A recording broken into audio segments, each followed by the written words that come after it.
Hi guys, welcome back to మన thoughts. ఈరోజు మనం మాట్లాడుకునే మూవీ రామ్ పోతినేని యాక్ట్ చేసిన డబుల్ స్మార్ట్ గురించి మాట్లాడుకుందాం. సినిమా చూశాక నా ఒపీనియన్ చెప్పాలంటే చాలా బాగుంది అనిపించింది. డైరెక్టర్ పూరి జగన్నాథ్ గారు కంబ్యాక్ అని చెప్పొచ్చు. Ram action sequence one man show అని చెప్పొచ్చు.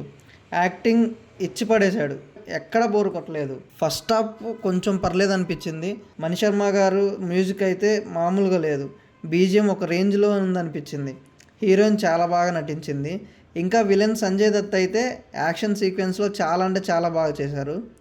ఒక తల్లి కొడుకు మధ్య ప్రేమ గురించి చూపించారు. లాస్ట్లో క్లైమాక్స్ సీన్ ఒక రేంజ్లో ఉంటుంది. రామ్ డ్యాన్స్ అయితే ఇచ్చి పడేసిండు. ఎనర్జీ లెవెల్స్ పీక్స్ అంతే. ఇస్మార్ట్ శంకర్ పార్ట్ 1లో కాన్సెప్ట్ ఏదైతే ఉందో అదే కాన్సెప్ట్ని తీసుకొచ్చారు, కాకపోతే కొంచెం డిఫరెంట్గా చూపించారు. ఒక బాడీ 2 బ్రెయిన్స్లో ఉండి అవి అప్పుడప్పుడు యాక్టివేట్ అయితే ఎలా ఉంటుందో ఆ వేరియేషన్స్ ఎలా కనిపించాలో అలా కనిపించేలా యాక్ట్ చేశాడు రామ్. గెటప్ సీన్ అయితే తన రోల్కి మంచిగా యాక్ట్ చేశాడు. ఫైట్స్ చాలా బాగుంటాయి, సాంగ్స్ కూడా బాగుంటాయి. ఎమోషనల్గా కొంచెం కనెక్ట్ అవుతాం. నెగిటివ్స్ ఏంటంటే ఆలీ ఉన్న ప్రతి సీన్లో చాలా అంటే చాలా బోర్ కొడుతుంది.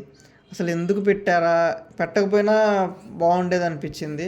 ఆలీ వచ్చిన ప్రతి సీన్ బోర్ కొడుతుంది, కొంచెం అనవసరంగా వచ్చాడు, ఎందుకు పెట్టారా అనిపించేసి. కంటెంట్ ఉన్న స్టోరీయే, ఇంకా కొంచెం డెవలప్ చేసి కొంచెం యాక్షన్ సీక్వెన్స్ కానీ ఇంకేమైనా యాడ్ చేసి ఉంటే కొంచెం బాగుండేది. సాంగ్స్ 2 మైనస్ ఉన్నాయి. ఫస్ట్ సాంగ్ అయితే చాలా బాగుంది. ఫస్ట్ హాఫ్లో సెకండ్ సాంగ్ బాగోదు, మళ్ళీ సెకండ్ హాఫ్లో ఫస్ట్ సాంగ్ బాగోదు. ట్రైలర్ చూశాక అంతగా బాగోదేమో అని అనుకుని నేను ఏముందిలే చూద్దాంలే అని చెప్పేసి అన్నట్లు వెళ్ళిపోయాను.